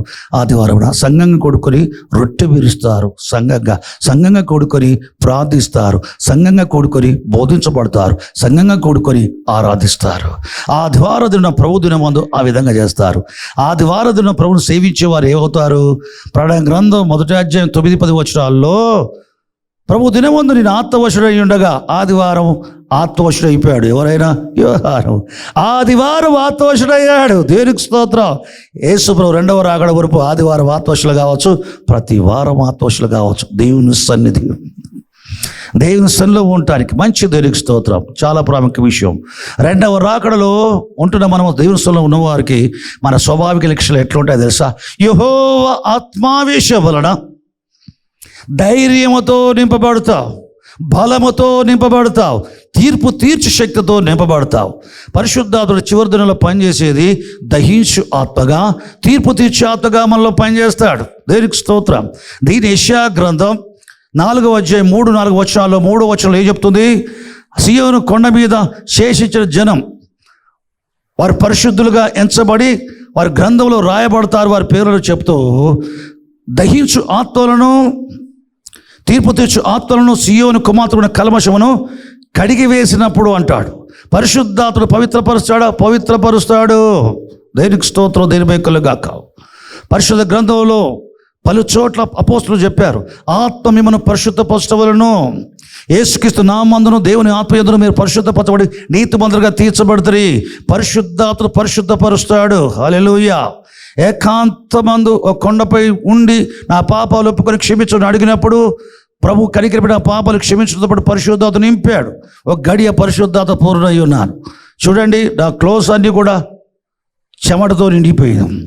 అప్పుడే దేవుడు అతను మాట్లాడడం మొదలుపెట్టాడు. అక్కడ నుండి బయలుదేరి ఒక దగ్గరికి వెళ్ళి ఒక గదిలో ఉండి ప్రార్థన చేయడానికి మోకరించబోయేసరికి పూర్తిగా మోకరించబడిపోయి పరలోకం నుండి గొప్ప ప్రభావంతో సన్నిహితంగా పరిశుద్ధాత్మ బలముగా నన్ను హిట్ చేశాడు. ఇట్లా తాగగానే నేను పడిపోయాను. సాయంకాలం 7:30 గంటల నుంచి రాత్రి 12 గంటల వరకు నేను తెలియదు, ట్రాన్స్లో ఉన్నాం. అంటే ఆత్మ వశుడైన పొరులా. ఎందుకు అన్ని గంటలు టైం తీసుకొని పరిశుద్ధాత్ముడు ఆ విధంగా చేశాడంటే ఆత్మ మిమ్మను పరిశుద్ధపరచవలెను. యేసు రక్తం కడగబట్టడం పరిశుద్ధాత్మలో ప్రవేశించడం మట్టుకే కాదు, ఆత్మలను పరిశుద్ధపరచడం ఉంటుంది. దేనికి స్తోత్రం. దాదాపు 4 గంటలకు పైగా పరిశుద్ధాత్ముడు పరిశుద్ధపరిచే కార్యాన్ని చేశాడు. దేనికి స్తోత్రం. ఆత్మ మిమ్మల్ని పరిశుద్ధపరచడం వలెను. వారమంతా తిరుగుతాము, జాబ్స్ అని, వ్యాపారం అని, అదని ఇదని. ఒకవేళ రుచికల భోజనాలు టేబుల్ మీద లేకపోతే భార్య మీద ఏ వండిను అని అంటామని ఇట్లాడని చిన్న చిన్నయో పెద్ద పెద్దయో జరుగుతూ ఉంటాయి. తెలియకుండానే అని మనసులకో దేనికో అపవిత్రత అంటుకుంటుంది. దేవుని సన్నిధి రాగానే పరిశుద్ధులతో కలిసి ఆరాధిస్తూ ఉంటే ఒకరి పరిశుద్ధులు ఒకరు పాలువారు అవుతారు, ఒకరి విశ్వాసం ఒకరు పాలువారు అవుతారు. ఏమంటే దేవునికి ఒకరి సన్నిధిలో ఒకరు పాలువారు అవుతారు, ఒకరికొకరికి అంటుకుంటారు. దేవునికి స్తోత్రం, దేవుని కలగాక. ఆయన సన్నిధికి వచ్చావు, నీవు పరిశుద్ధపరచబడతావు. ఇది పరిశుద్ధను సంపూర్తి చేసుకునే మార్గములు సంఘంగా దేవుని సేవించే విధానం ఒకటి. చూడండి, ఈ చివరి దినాల్లో పూర్వంకి ఇప్పటికి ఒక భేదం చెప్తాను, మంచిది. యేసు ప్రభు కనికరం గలవాడుగా వచ్చి ఈ లోకానికి ఆయన మన పట్ల ఉన్న కనికరంతో కూడా ఆసక్తిని బట్టి తన ప్రాణాన్ని తన ఇష్టపూర్తిగా పెట్టాడు. ఆయన మృతులోంచి లేచిన తర్వాత తన శిష్యులకు చెప్పాడు, ఈ సువార్తను సర్వలోకానికి వెళ్ళి సర్వసృష్టికి ప్రకటించండి. ఈ సువార్తను విన్నవారు ఎవరు నమ్ముతారో, నమ్మిన వారు ఎవరు బాప్తిసం పొందుతారో వారు రక్షించబడతారు అని చెప్పాడు యేసు ప్రభు. గమనించండి, దేవునికి స్తోత్రం. ఆయన చనిపోయి లేచాడు మన కొరకు అనే విషయాన్ని, ఆయన నీ కొరకు చచ్చిపోయి లేచాడు నమ్మినట్లయితే నువ్వు పాపక్షాపణ పొందిన వాడవై దేవుని బిడ్డగా చేయబట్టమే కాదు, శారీరకంగా రేపు చచ్చిపోయినా మృతుల పునరుద్ధరణం తిరిగి లేస్తావు. ఆయన చనిపోయి లేచిన విశ్వసిస్తే ఆత్మలో చనిపోయి నీవు బ్రతుకుతావు, శారీరకంగా చనిపోబోయే నీవు భవిష్యత్తులో మృతపురోధం బ్రతుకుతావు. ఇది సువార్త. ఇది సకల జనులకు ప్రకటించబడాలని చెప్పుకొచ్చిన సువార్త. దేనికి స్తోత్రం, దేని కలుగాక. దీన్ని ప్రకటించారు, సర్వలోకంలో ప్రచురించబడుతుంది, విశ్వసిస్తూ ఉన్నారు. దేవునికి స్తోత్రం. చనిపోయి లేచిన యేసు ప్రభువులో విశ్వాసం ఉంచగానే ఏం చేయబడుతున్నారు? ప్రభువుతో సమాధానపరచబడ్డవారై వారు పరిశుద్ధులుగా చేయబడి నిందారేతులుగా చేయబడి వారు ఏం చేయబడుతున్నారు? ప్రభు సముఖంలో నిలుస్తున్నారు. నిలిచి ఆయన సేవించే వారికి ఉంటున్నారు. మనం సేవించుండగా వారు సంఘంగా సేవించే వారికి ఉంటున్నారు. అనుదినము దేవుని సన్నిధిని అనుభవించే వారు ఉంటున్నారు. భూమి మీద పరలోకాన్ని అనుభవిస్తున్నారు. మంచిది. వారు ఎంతగా దేవుని సన్నిధిలో ఉండి దేవుని సేవిస్తూ ఉంటారో అంతగా ఆత్మబలం పెరుగుతూ ఉంటుంది. ఎంతగా ఆత్మబలం పెరుగుతూ ఉంటుందో ఆత్మల తీవ్రత పెరుగుతూ ఉంటుంది. దేవుని స్వాభావిక లక్షణము వీళ్ళు ప్రత్యక్షపరచబడుతూ ఉంటుంది. చూడండి, ఆ కాలమందు చనిపోయి లేచిన యేసు ప్రభు గురించి కృపతో బలముతో నిండుకున్న స్తెఫను ప్రకటిస్తూ ఉన్నాడు. యేసు శరధారే వచ్చాను, ఆయన మెస్సియా, ఆయన చనిపోయి లేచను, ఆయన విశ్వాసం వల్లే పాపక్షాపన అని చెప్పేసి ప్రజల మధ్య సువార్త ప్రకటిస్తూ సూచకులు అద్భుతాలు మహత్కారాలు చేస్తున్నాడు. అప్పుడు యూదా ప్రజలందరూ కూడా ఆయన సభకి ఇచ్చారు. అధికారుల ముందు సభలో నిలబెట్టారు. ఆయన అడిగాడు, ఏంటి ఈ పరిశుద్ధ స్థలానికి మోషే ధర్మశాస్త్రానికి విరుద్ధంగా నువ్వు మాట్లాడుతున్నావు? అప్పుడు ఆయన చెప్పాడు, అబ్రహాము నుంచి యేసుక్రీస్తు ప్రభు వరకు బైబిల్ చరిత్ర మొత్తం చెప్పాడు. దాదాపు 2000 సంవత్సరాల చరిత్ర ఆయన చెప్పుకొచ్చాడు. చివరికి ఆయన పరిశుద్ధత నిండుకున్నవాడు. ఆయన చెప్పాడు, ఆకాశం తెరబడ్డది, నేను చూస్తున్నాను, దేవుని మహిమను దేవుని కుడిపార్శ్వన నిలుచున్న మనిషి కుమారుని నేను చూస్తున్నాను అని చెప్పుకొచ్చాడు. యేసుక్రీస్తు ప్రభు సాక్ష్యం ఇస్తున్నందుకు వారు అందరూ పగబట్టారో ఆ యేసు ప్రభు సాక్ష్యం ఇచ్చగా ఏమైపోయింది? కూడిన వారందరూ పళ్ళు పటపట కొరికి ఈయన యేసు ప్రభు చూస్తున్నాడట. మేము చంపిన యేసు సమాధిలో చేయబడితే ఈయనేమో చూస్తున్నాడట యేసు ప్రభుని అని చెప్పి ఏం చేస్తున్నారు? పళ్ళు పటపట కొరికి మసరతో నిండుకున్న వారి రాళ్ళు తీసుకొని రాళ్ళతో కొట్టి ఆయన చంపుతున్నారు. రాళ్లతో కొట్టగొడబడగా చచ్చిపోయే సమయానికి ఏం చేస్తుందా సార్? యేసుక్రీస్తు నామములో పరలోకటి అగ్ని దిగి వచ్చి, నేను ఏలియా ఆజ్ఞాపించుట ఆజ్ఞాపిస్తున్నాను, యేసుక్రీస్తులో పరలోకటి అగ్ని దిగి వచ్చి నన్ను రాళ్లతో కొట్టి వీరందరూ దహించుడుగాక అన్నాడా? అనలేదు. దేవునికి స్తోత్రం. ఒకవేళ వాక్యపరంగా ప్రవచనాసరంగా వాక్యం నేర్చుకోకపోతే చివరి దినాల క్రైస్తవులు కూడా మనం కనికరము జాలి గల వారుగా ఉండాలా. ఆత్మల తీవ్రత వద్దు, ధైర్యముతోనూ బలముతోనూ తీర్పు తీర్చు శక్తితో వద్దు, యెహోవా ఆత్మావేశం వద్దు అని చెప్పి బోధకులు కూడా చివరి దినాలు ఉండకపోరు. ప్రవచనానుసారంగా వాక్యం ఎరగని వారు ఆ విధంగా ఉంటారు. స్తెఫెను ఆ విధంగా చేయలే. రాళ్లతో కొట్టి చంపుతున్న వారి విషయంలో స్తెఫెను ఏం చేశాడు తెలుసా? ప్రభువా, ఈ పాప వీరిపై మోపకము, నా ఆత్మను చేర్చుకొనము అన్నాడు. అక్షరాల వధింపబడ్డ గొర్రెపిల్ల శిలువలో ఏం చేశాడు? అదే విధంగా స్తెఫెను చేస్తున్నాడు. చంపుతున్న శత్రువుల్ని ప్రేమిస్తూ వారి కొరకు విజ్ఞాపన చేయుచున్నాడు. ఈ పాపను వారిపై మోపకము. కనికరం ఉంది, దీంట్లో ప్రేమ ఉంది. నా ఆత్మను చేర్చుకో అన్నాడు. ఇది ఎప్పుడు తెలుసా? First century. ఇప్పుడు నీవున్నది ఫస్ట్ సెంచరీ కాదు, 21st సెంచరీ. వారిపై కుమ్మరించిన పరిశుద్ధాత్ముడే మనపై కుమ్మరించబడ్డాడు, కుమ్మరించబడుతూ ఉన్నాడు. కానీ ఈ చివరి దినాల్లో కుమ్మరించబడు పరిశుద్ధాత్ముడు నీకు ప్రభువా ఈ పాప వీరిపై మోపకు అని చెప్పి ఆ విధంగా ప్రార్థన చేయించడు. ఈ చివరి దినాల్లో పరిశుద్ధాత్మలో ఏం చేస్తాడు తెలుసా? ఆయన ఆత్మావేశాన్ని ఇస్తాడు, ధైర్యంతో నింపుతాడు. దేంతో నింపుతాడు? బలముతో నింపుతాడు, తీర్పు తీర్చు శక్తితో నింపుతాడు. కనుక ఏవేలు ప్రవచించిన దాసురాలు ఏం చేస్తారు? పైన ఆకాశం మహత్కార్య క్రింద భూమి మీద సూచకలు. ఏం సూచకలు మహత్కారాలు చేస్తారు? రక్తం, అగ్ని, పొగ, ధూమస్తంభాలు. ఈ సూచక్రియలు యెహోవా వారిలో కనపరిచే హస్తబలం. దేనికి స్తోత్రం. ఏలియాలో యెహో హస్తబలం కనపరచబడినట్లుగా, ఎలీషాలో యెహో హస్తబలం కనపరచబడినట్టుగా, దాసురాలలో యెహోవ హస్తబలం కనపరచబడగా రక్తం, అగ్ని, పొగ, ఆవిరి, ధూమస్తంభాలనే సూచకుల అద్భుతాలు కలుగుతాయి. ఇవి దయ్యాలు వెళ్ళగొట్ట, రోగులు స్వస్థపరచుట, చచ్చేవారు లేపుట కాదు. ఒకవైపు అయి ఉంటాయి. అంతకంటే ఎక్కువగా తీర్పుల పరిచర్య.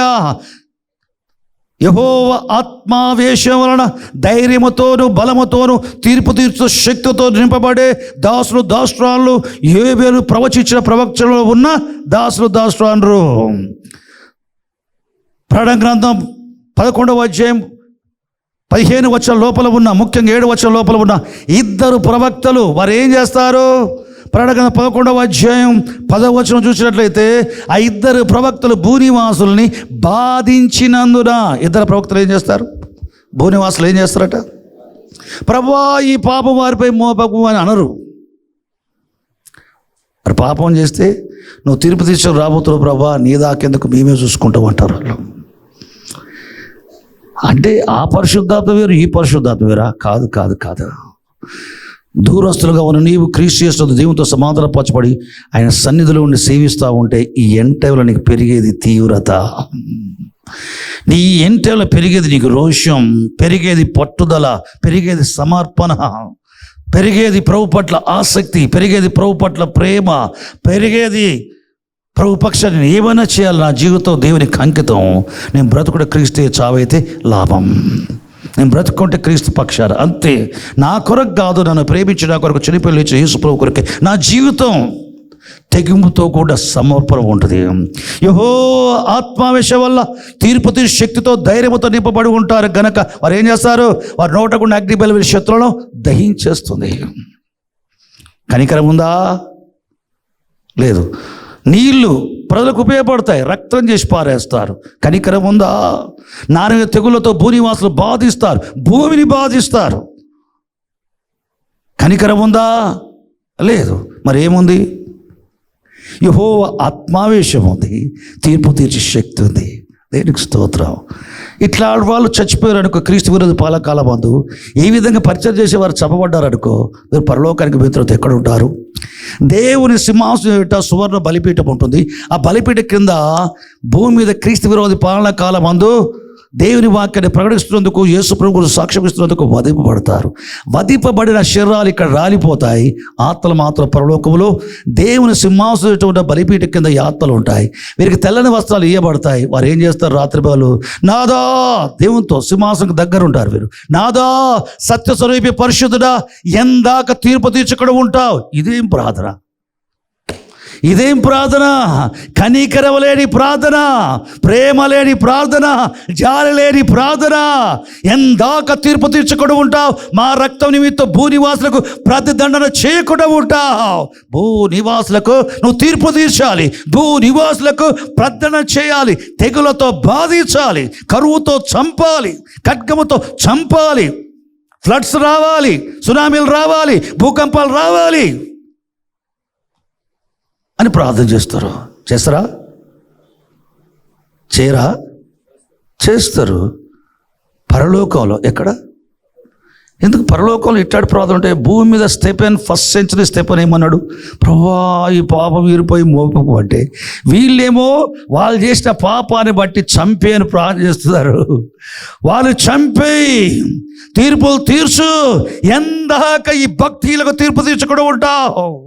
ఎందాక నీ పరిశుద్ధులను వేధించే, బాధించే, చంపేవారిని చంపకుండా ఉంటావు? కరువుతో చంపు, ఖడ్గముతో చంపు, మృగాలతో చంపు, నానా విధమ తెగులతో చంపు.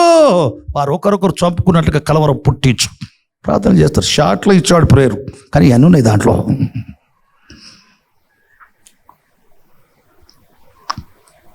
పరలోకం పోయినాక వారు చేస్తున్నట్టు భూమి ఉన్నాక ఏం చేస్తుంటారు? వాళ్ళు అట్లాంటి ప్రార్థనలు చేశారు. ఇక్కడ ఎట్లుంటావో అక్కడ అట్లుంటావు.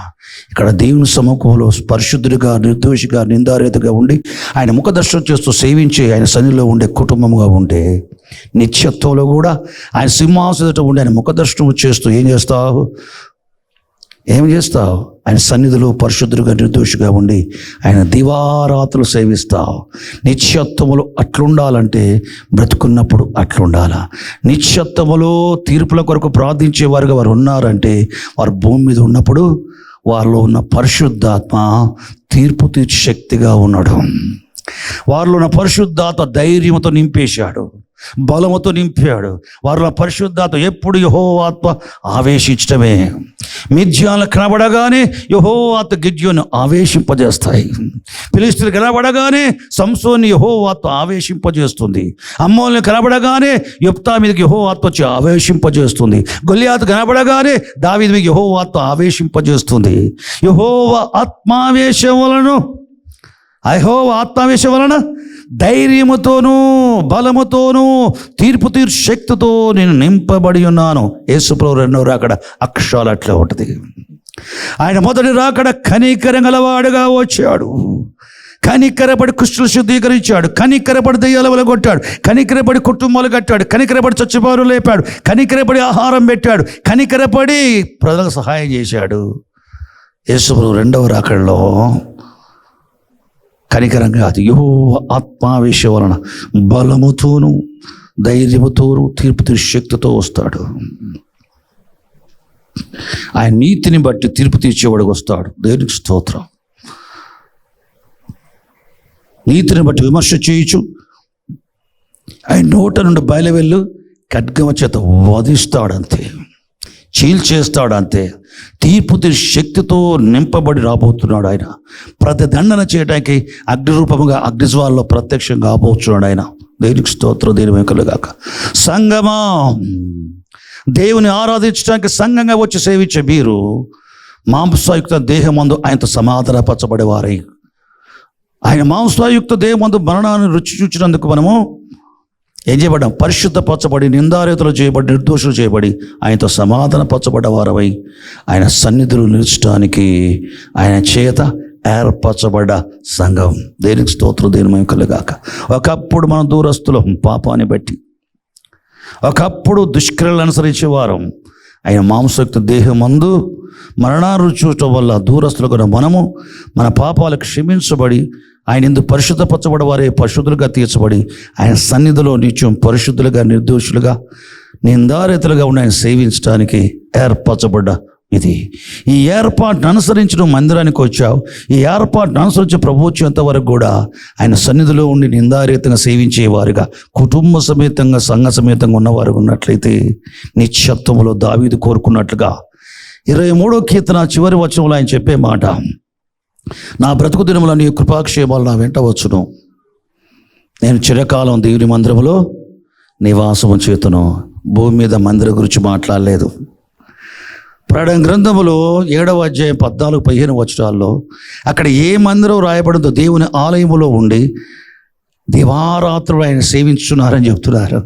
పరలోకము దేవుని ఆలయంలో, రాబోయే లోకంలోని దేవుని ఆలయంలో ఆయన సింహాసనం ఉండి తెల్లని వస్త్రాలు ధరించుకున్న వారి నొసట ఆయన నామం లెక్కించబడి ఆయన ముఖ దర్శనం చేస్తూ ఆయన సన్నిధిలో ఉండి పరిశుద్ధులుగా, నిర్దోషులుగా, నిందారేదిగా ఆయన సన్నిధిలో ఉండి ఆయన సేవించే వరకు ఉంటాం. ఈ చివరి దినాల్లో ఎవరైనా తీవ్రతతో కదిలించబడితే భయపడకు. పరిశుద్ధాత్మ అట్లా చేస్తాడు ఆయనను. దైవావేశత నింపబడితే భయపడకు. స్త్రీలైనా పురుషులైనా కోపంతో నింపబడితే భయపడకు. కోపపడుడి కానీ పాపం చేయకుడు, అట్టాడు కోపం. పరిశుద్ధాత్ముడు కోపం ఇస్తాడా అంటే దేవునికున్న ప్రతిదీ ఇస్తాడు. దేవునికి కోపం ఉందా?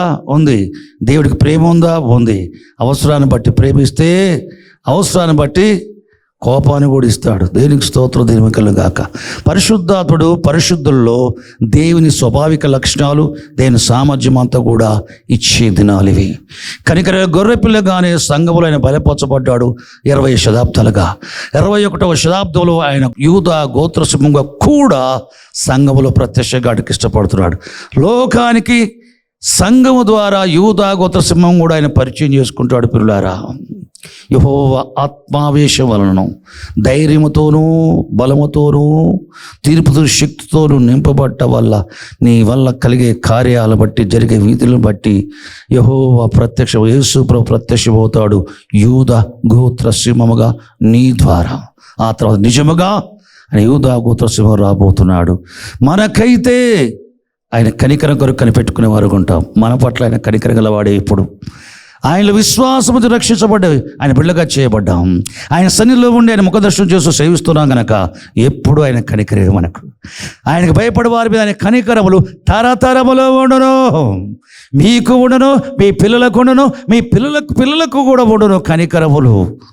ఆయన భయభక్తుల వారికి, ఆయనకు దూరంగా జీవించే వారికి ఆయన వచ్చినప్పుడు కనికరగల గొర్రెపిల్ల కాదు, ఉగ్రతో నిండుకున్న యూదా గోత్ర సింహం. కాబట్టి రొమ్ము కొట్టుకుంటారు, భూజనులందరూ రొమ్ము కొట్టుకుంటారు. ఏలికలు, సంపన్నులు, సామాన్యులు అందరూ యెషయా గ్రంథం ప్రకారం వారు పూజించే సువర్ణ విగ్రహములను, వెండి విగ్రహములను గబ్బిలములకు, ఎలకలకు పడవేసి పట్నాలు, ఊళ్ళు, గృహాలు విడిచిపెట్టి ఊరు బయటకు వెళ్ళి కొండ సందుల్లో, బండ సందుల్లో దూరవలని ఆశపడుదురు. కొండలారా కప్పుడి, బండలారా కప్పుడి అంటారు. కాబట్టి దేవునికి స్తోత్రం ఏమకలుగాక. ప్రేమ గల దేవుడు అవసరం గల ప్రతి ఒక్క వ్యక్తి దగ్గర ప్రేమనే కనపరుస్తాడు. మనలో లోకం భ్రష్టత్వంతో నిండుకున్నప్పుడు, లోకం అపాయకరంగా మారినప్పుడు నీలో తీవ్రత గల వ్యక్తిగా, యెహోవా ఆత్మవిషయం గల వ్యక్తిగా, ధైర్యముతోనూ బలముతో నింపబడే వ్యక్తిగా, తీర్పు తీర్చే శక్తి గలవాడుగా ఉన్నట్లుగా నేను దైవజనుని అయితే పరలోకుడు అగ్ని వచ్చి దహించుడుగాక. తీర్పు తీర్చే శక్తి యెహోవా నామమున శపించాడు ఎలీషా. 42 మంది యవనస్తులు ఎలుగుబంట్లు వచ్చి చీల్చి పారేశాయి. ఏంటిది? తీర్పు తీర్చు శక్తి. మనుషులందరికీ వచ్చేటప్పుడు మరణం మీకు కలిగినట్లయితే యెహోవా నన్ను పంపలేదు, భూమి నిలవిడిచి సజీవులుగా మీరు దిగిపోతారు పాతాళానికి మోషే చెప్పాడు. చూడండి, తీర్పు తీర్చు శక్తి. ఎండ్ టైంలో పాపం పెరిగినప్పుడు, ఆదిమ కాలంలో, బైబిల్ కాలంలో పాపం పెరిగినప్పుడు, భ్రష్టత్వం పెరిగినప్పుడు, అహంకారాత్మ పట్టుకున్నప్పుడు తీర్పు తీర్చే శక్తితో దైవజనులు నింపబడ్డట్టుగా లోకమంతా గర్వముతో, అహంకారంతో, అపవిత్రాత్మతో, అపాయకర స్వభావంతో నిండుకున్నప్పుడు పరిశుద్ధ జనాంగానికి దేవుడు ఇచ్చేది తీర్పు తీర్చు శక్తి. అటువంటి దినాల్లో ఉన్నాం. నువ్వు అడగని అవసరంలే, దేవుని సన్నిధిలో ఆయన సేవిస్తూ ఉంటే పరిశుద్ధాత్ముడు తీర్పు తీర్చే శక్తి, ఆయనకున్న స్వభావం, చీల్చే స్వభావంతో నేను నింపుతూ ఉంటాడు. చీల్చే స్వభావంతో నేను నింపుతూ ఉంటాడు. తీర్పు తీర్చే శక్తితో నింపుతూ ఉంటాడు. బలముతో నింపుతూ ఉంటాడు. ధైర్యముతో నింపుతూ ఉంటాడు. దేవునికి స్తోత్రం. ఆయన ప్రేమిస్తావు, ఆయన అందున్న వారు ప్రేమిస్తావు, సర్వలోకాన్ని ప్రేమిస్తావు. వారు అపాయంగా మారినప్పుడు ఏం చేస్తావు? తీర్పు తీర్చుతావు, తీర్పు శక్తితో నింపబడతావు. పరలోకంలో దేవుని సింహాదట వారు ఏం చేస్తారు, భూమి మీద భక్తుల కొరకు విరోధంగా ప్రార్థన చేస్తారు, వాళ్ళకి తీర్పు తీర్చమని. ఎప్పటిదాకా తీర్పు తీర్చకుండా సింహాసనం నుండి ఆరాధించబడతావు. దేవా పరిశుద్ధుడా, తీర్పులు, బూర్ల వలన తీర్పులు, పాత్రల వలన తీర్పులు, ముద్రలలో తెలబడే తీర్పులు, భక్తులకు ఎప్పుడు తీర్పు తీరుస్తావు? మా రక్తము నిమిత్తం, నీ పరిశుద్ధుల రక్తము నిమిత్తం, నీ సేవకుల రక్త నిమిత్తం ఎందాక భూనివాసులకు ప్రతిదండన చేయకుండా ఉంటావు. ప్రతిదండన చేయమని తీర్పు తీర్చుకొని ప్రార్థన చేస్తున్నారు పరలోకములో. వారి భూమి మీద అలవాటు ఉంది కనుక పరలోకంలో కొనసాగుతున్నది. డీజే దిన గారు ఒక మాట చెప్పాడు. ఆయన కాళ్ళు బలహీనంగా ఉన్న దినాలలో ఆత్మశ్రీ పరలోకానికి పోయినప్పుడు ప్రభు సంసోను పరిచయం చేయక సంసోను ఆయనతో మాట్లాడి ఆదరించడమే కాకుండా ఇతని స్వస్థ కొరకు ప్రభువును వేడుకున్నట 2-3 సార్లు. ఏమని, ప్రభువా నీ దాసుడు సహోడు దినకరిని స్వస్థపరచు ప్రభువా, ఆయన ఎక్కువ సేవ చేయాలి ప్రభువా, స్వస్థపరచు ప్రభువా. భూమి మీద జీవించే కాలంలో ప్రార్థించే అలవాటు ఉంటే పరలోకులు కూడా ప్రార్థించే అలవాటు. భూమి మీద జీవించే కాలం కుటుంబ సమేతంగా దేవుని ఆరాధించే అలవాటు ఉంటే పరలోకులు కూడా ఆరాధించే అలవాటు ఉంటుంది. భూమి మీద జీవించే కాలంలో తీర్పుల సంబంధించిన విజ్ఞాపనలు చేసే అనుభవం ఉంటే పరలోకం పోయిన తర్వాత కూడా తీర్పుల సంబంధమైన విజ్ఞాపనలు చేస్తావు.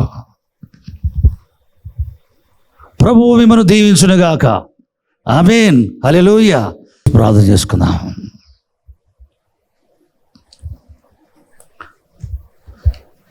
ప్రభువుని పిలువలారా, మీ కుటుంబ సమేతంగా దేవుని సన్నిధిలో ఉండి సేవించే వారు ఉన్నారా? జీవుల దేవుని దర్శించడానికి మందిరానికి వెళ్ళాలని కుటుంబానికి ఆశ ఉన్నదా? లేనట్లయితే ప్రభువా, బైబిల్లోని పరిశుద్ధులు పోలి నీ మందిరాలలో చూడటానికి, నీ మందిరంలో ప్రవేశించి సంఘంతో కలిసి సేవించడానికి, నీ ముఖ దర్శనం చేయడానికి, నీతో సహవాసం చేయడానికి, నీ సన్నిధిలో నిందారహితంగా పరిశుద్ధంగా నిర్దోషంగా ఉండి సేవించడానికి నా కుటుంబానికి కృప దయచేయమని ప్రార్థన చేసుకో.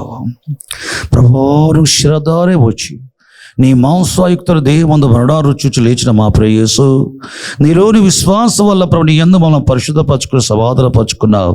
నీ సన్నిధిలో నుండి నేను సేవించటానికి ఈ ఆలోచన నీది ఉందిగా భూమి మీద అట్టి నీ సన్నిధిలో నుండి సేవించే వారం ఉండి నీ రాకడలో, నిత్యత్వములో, నీ సముఖములో నుండి నీ ముఖదర్శనం చేస్తూ పరిశుద్ధులముగా నిన్ను సేవించే యుగయుగములు సేవించే వారికి ఉండడానికి కృప దయచేయి అని ప్రార్థన చేసుకోండి. పరిశుద్ధులైన తండ్రి, పరలోకమున మా ప్రభువానికి స్తోత్ర ఘనతా ప్రభావం చెల్లిస్తున్నాం. మంచి దేవుడు, మహాదేవుడు నా తండ్రి, మా తండ్రి అయిన ప్రభువా, నీ కనుదృష్టి మాపై నిలిపి మేలు కలిగినట్టుగా బోధించావు, జ్ఞానము కలిగినట్టుగా బోధించావు, వివేచన కలిగినట్లుగా బోధించావు. నీ రాకడ అపేక్షించినట్లుగా ఈ ఎండ్ టైంలో పరిశుద్ధాత్మను ఏ విధంగా మలుస్తాడో బోధింపజేశావు. ఎండ్ టైంలో మాలోని పరిశుద్ధాత్ముడు ఆత్మావేశం కలిగింపజేసి ధైర్యముతో, బలముతో, తీర్పు శక్తితో నింపుతాడు. రానున్న ఏలే హానకులు పోలి తీర్పుల పరిచయం చేసే వారిలో యోవేలు ప్రవచనం ఉన్నవారికి మేము ఉంటామన్న సంగతి తెలియజేశావు. నీ కృతజ్ఞాసులు చెల్లిస్తావు నాయన. ఆత్మసభన ప్రతి ఆశ మా కనబలో రావాలి. శారీరకంగా ప్రతి రోగిని స్వస్థపరచు నాయన. బంధింపబడి వారికి విడుదల ఇచ్చేయి. కృంగిన వారు లేవనెత్తు నాయన. ప్రతి వారి అవసరం తీర్చుతండి. నీకు స్తోత్రాలు చెల్లిస్తున్నాం. వీరందరినీ ఆశీర్వదించండి. అనుదినం ఆత్మల తీరదల వారే ప్రార్థన పడుదలకు నేను సేవిస్తూ నీ రాకను అపేక్షించే వారి కంటే కృప చూపని ఆశీర్వదిస్తూ యేసుక్రీస్తు పేరిట ప్రార్థిస్తున్నాం పరమ తండ్రి. ఆమేన్, ఆమేన్. సువార్త సమయం, కృపకాల సందేశం, ఆ యేసు వాక్యం విశ్వాసికి నవజీవం. సువార్త